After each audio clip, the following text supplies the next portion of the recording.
Hey everybody, it's Miss Bastias coming to you from Bristow Middle School, 6th grade. I'm just sharing with you today about Google Classroom. This is really designed for teachers that are having to start Google Classroom. You could use it at the beginning of the year, or like a lot of people are learning right now, 3/4 of the way for distance learning.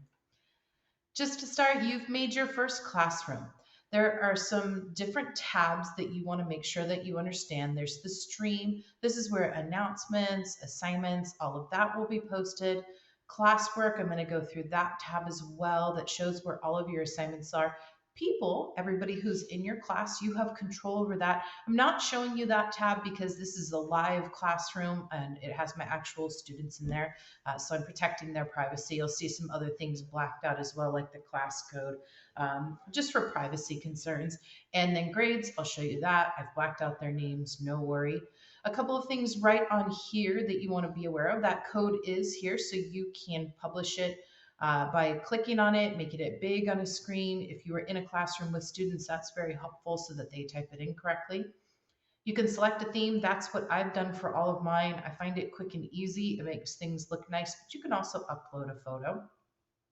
Settings are here. Setting that I use for grades is having an overall grade and having grades just in general post. That helps students keep track of where they are with assignments.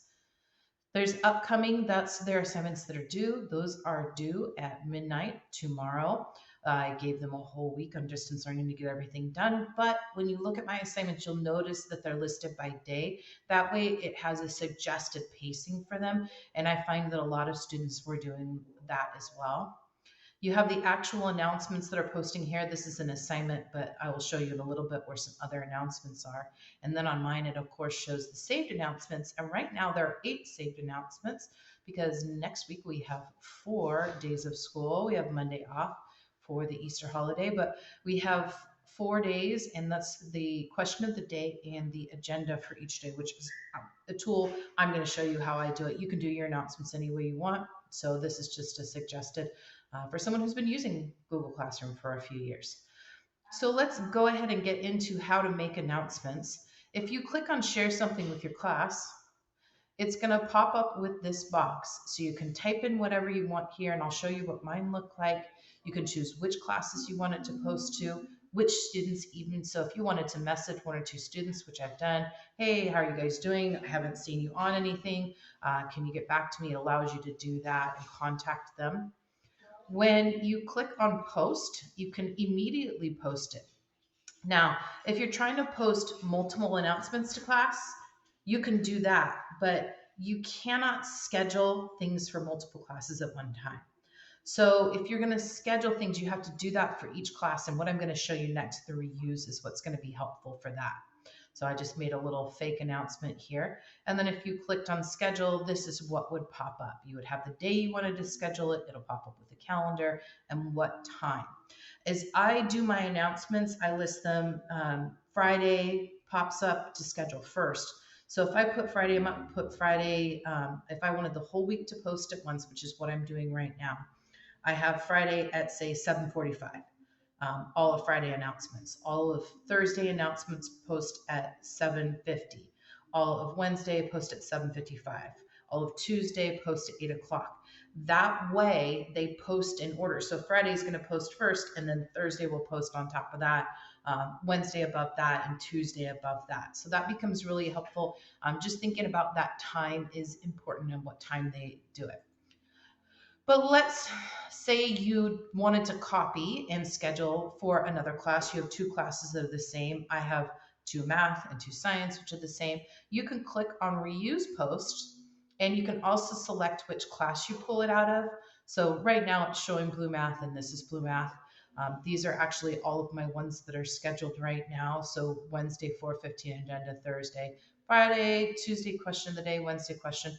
I could pull any of those, and I could also post them in another class. So if I went to my silver math, or blue and silver, go Bears, I can go ahead and just copy that same post and schedule it. So it's much faster than having to retype every single post.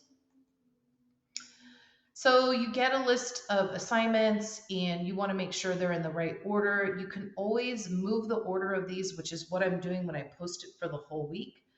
Let's say we get to Thursday, it's buried down in the stream a little bit. You can actually move those to the top, which is what I've been doing. I've been putting my agendas at the top, my questions of the day, and the assignments for that day, just to make it easier for students to manage and figure out. Here's what one of my agendas look like. This is longer than my normal agenda. I try to be more concise, but with distance learning, it's been hard. A great thing, and I'll show you the emojis in just a second, is adding these emojis in. So when I'm talking to a student, I can go, okay, look at the emojis, go down to the plus sign. That's all you actually have to do today. Those are your must do's today. If you get all of that done, we're good. But make sure you're reading through the sun. Those are our must-dos every day. This is sixth grade. These are helpful, but it's actually helpful, I think, at every grade. They know what their learning target looks like.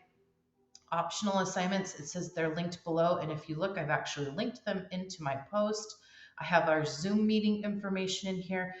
Probably going to try Google Meets because that actually integrates right with Google Classroom as well. You go into your settings and you can see how to do Google Meet. It is automatic and it's only for students in your school system. So that makes it very helpful. Let me just go back. You would just go to settings. You can see that. Okay. So from here, if you want to do emojis, it's pretty easy. You actually, with a mouse, just right click and they pop right up. And as you scroll through them, it'll tell you what they are. I do a code on my question of the day and have them add an emoji for where they're at. And it's just a fun way to kind of play with something different and get them interested in a different way. All right, going into the next tab, classwork. So this is going to list all of their assignments that they have. You can kind of see my naming structure. The reason it says '07 is in digits, which is our program, our content and curriculum program. We do Pearson digits. You can import Google Classroom classes right into it, and you can assign assignments in digits and have them post right to your stream and be included in your grade book in Google Classroom. When I put this date on my Pearson digits, it makes it line up in digits correctly. That's just years of experience for you. I make sure I list each one, how they are. I have a couple of other things. The reason it says digits here is I created a topic. I'll show you how to do that in a second. My other topics are Math and Khan Academy. Khan Academy is another program. It is free. It's across the country. Great to use. You can post right from Khan Academy into the stream in Google Classroom as well. And you can track the work that they're doing, how much time they're spending online in Google or Khan Academy. So that's very, very useful. The way that you create assignments or topics is you hit the create button at the very top. You can create topics by hitting topic. Assignments by hitting assignment. Quiz assignments are actually going to be Google Forms that can be graded.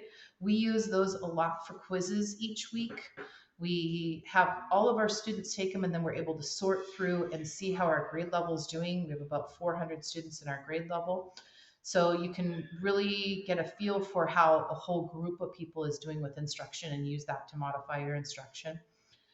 When we click on assignment, it has a blank assignment right here, title instructions. When you're doing your titles, think about those naming conventions. I put date, day, titles, try to keep it as consistent as possible. That's just a tip from use that helps keeps things organized. Again, you can assign it right away to whatever classes you want to. There's a drop-down menu or specific students. You can set your due dates, your topic. I also recommend if you're going to schedule it out, you can do your reuse post. Anytime I'm making a new assignment that's like an old assignment, I'll use the reuse post and just edit it. It's great for consistency's sake and it saves me a lot of work. Anything that I can help myself save some time. On this assignment, I've linked a Google Doc and I made a copy for each student so they can type right in it if they want. They can print it, they can write it in their notebook. Those are just distance learning things. But you can also make it viewable just to students, or you can make a document that they can all edit. So a great example of a student or a document that they could all edit is I have a schedule coming up for all of my video conferences, and I made it editable. I put some directions on there. I can see all of the students what they're typing, and they can just fill in the boxes with their names so they can say, okay, I want to have a video conference on Tuesdays at 11. You can schedule again in here. So this one is scheduled for tomorrow at 7:49 a.m. You can choose that date and time in here to schedule it as well, and be conscientious again of if you're going to schedule a whole bunch at once, make sure it's going to load in the order that you want it to load. All right, one more feature that's in classwork is if you don't like the order of these, so like right now it says Wednesday, Thursday, Friday, but they are in order because I've just organized that way. You can grab the assignment and you can actually move them around. This has a little bit more flexibility than the stream does on how it posts things. So you can just actually grab it and move it around. When you're looking at the grade tab, again, we're not looking at people today because that shows my students, but looking at the grade tab, I blocked out all of their names, but you can see their overall grades right here. Again, that's a setting if you want overall grade and grades to be in there. You can see this student has 100% and it looks like they've pretty much done everything, but these greens means those haven't been graded yet. And there's stuff that is going on with them. Something I definitely have to look at. Some of these populate themselves. We have practices from digits that grade themselves. There's other parts that don't. This student has 100%, but they only have a few assignments done because until I go and grade these and give them zeros for not being completed, it's going to show 100% because it's just the grades that are in the book so far. Same thing with these down here.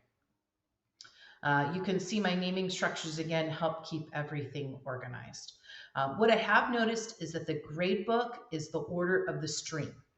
So whatever's on the top on the stream is what's going to be to the furthest left on the grade book. If you want to grade quickly, a tool I use is you click into classes, go to the to-do button, and that brings everything for every class and puts it in one spot to grade. It shows you who's turned stuff in, what's been graded. You can quickly click on these and grade them and just go down that whole list. Sorry about that, I got a little too ahead of myself.